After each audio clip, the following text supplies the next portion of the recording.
everybody. Why is the Prime Minister of India sitting with the State Bank Chairman and Mr. Adani and an Australian leader? What is he discussing? And why, after that discussion, is almost $1 billion pledged by the State Bank to Mr. Adani?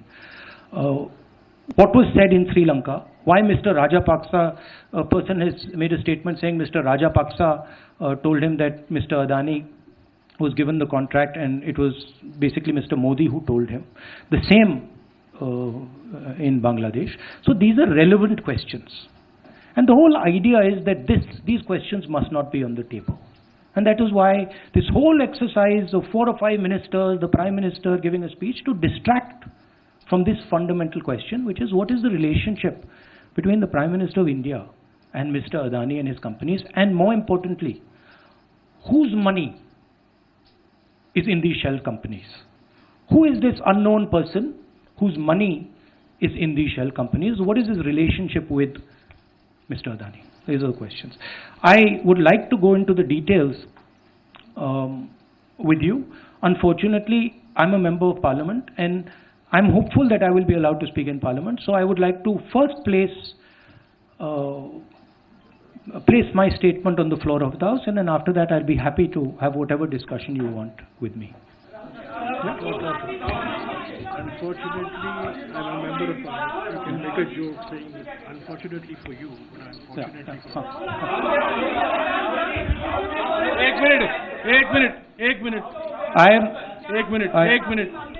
One minute, please. See, I want to make it clear.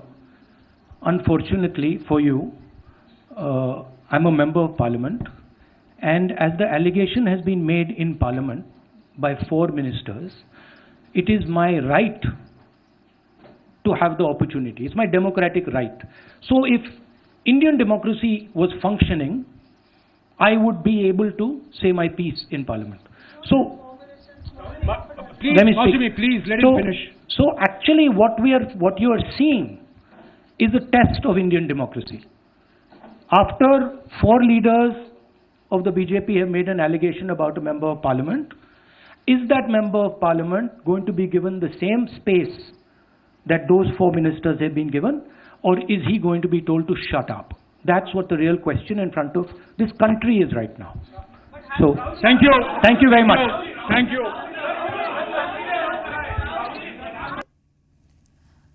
तो इस वक्त की बड़ी खबर आपको बता दें कि राहुल गांधी ने प्रेस कॉन्फ्रेंस करते हुए मरकजी हुकूमत पर निशाना साधा। उन्होंने कहा कि सदन में बात रखने की अपील राहुल गांधी करते हुए यहां पर नजर आए। अडानी मुद्दे को लेकर भी सरकार को घेरा। उन्होंने कहा कि अडानी मुद्दे की वजह से सरकार इस वक्त डरी हुई है। लगातार निशाना साधा है राहुल गांधी ने। कांग्रेस लीडर राहुल गांधी की प्रेस कॉन्फ्रेंस इस वक्त आप देख रहे थे। लोकसभा स्पीकर से आज मैं मिला हूं और जिस तरह का बयान कैम्ब्रिज यूनिवर्सिटी में उन्होंने दिया था उसी को दोहराते नजर आए। उन्होंने कहा कि स्पीकर से उन्होंने वक्त मांगा है, सदन को वो खिताब करना चाहते हैं, सदन में अपनी बात रखना चाहते हैं। अडानी मुद्दे को लेकर सरकार इस वक्त डरी हुई है। उन्होंने कहा कि अडानी का जो मामला है, जो हिंडनबर्ग की रिपोर्ट सामने आई उसके बाद जिस तरह से अपोजिशन इस वक्त जेपीसी तश्कील कर जांच कराने की मांग कर रहा है, उससे सरकार डरी हुई है। बता दें कि राहुल गांधी ने साफ तौर पर कहा है कि वो अब पार्लियामेंट में अपनी बात रखना चाहते हैं। स्पीकर से आज राहुल गांधी ने मुलाकात की। उनके साथ मौजूद थे अधीर रंजन चौधरी और इस वक्त प्रेस कॉन्फ्रेंस करते हुए भी तमाम लीडरान उनके साथ नजर आए। बता दें कि राहुल गांधी का घेराव हो रहा है।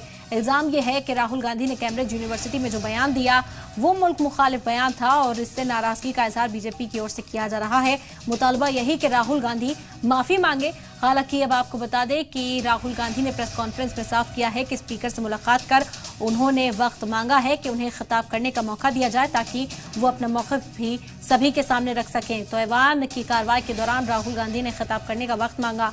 एक बार फिर से उन्होंने तमाम इल्जामात लगाए कि अपोजिशन के लीडरान को बोलने का हक नहीं दिया जाता, माइक बंद कर दिए जाते हैं। इसी तरह के बयान राहुल गांधी ने लंदन में भी दिए थे, जिसके बाद उनकी मुखालफत हिंदुस्तान में शुरू हुई थी। और प्रेस कॉन्फ्रेंस के दौरान एक बार फिर से इन बातों को दोहराते हुए राहुल गांधी नजर आए। आपको बता दें कि ये पहला मौका था। ब्रिटेन से लौटने के बाद आज पहली बार पार्लियामेंट पहुंचे थे राहुल गांधी और तरीके से बीजेपी घेराव करती हुई नजर आई, एहतजाज करती हुई राहुल गांधी के खिलाफ नजर आई।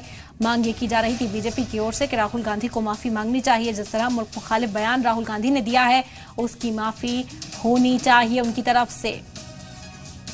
हालांकि कांग्रेस राहुल गांधी के बयान की हिमायत करती हुई नजर आई और इस बीच राहुल गांधी खुद मीडिया से मुखातिब हुए, प्रेस कॉन्फ्रेंस उन्होंने की और अपना मौक़िफ़ साफ किया। उन्होंने कहा कि वो ऐवान के अंदर भी खिताब करेंगे और अपनी तमाम जो बातें हैं उन्हें सभी के सामने रखेंगे। लोकसभा स्पीकर से मिलने के बाद आज उन्होंने वक्त मांगा है। इस बात की जानकारी खुद राहुल गांधी ने प्रेस कॉन्फ्रेंस करते हुए दी। उन्होंने कहा कि मैंने स्पीकर से वक्त मांगा है और कहा है कि मुझे ऐवान में खिताब करने का मौका दिया जाए ताकि मैं अपना मौक़िफ़ साफ कर सकूं।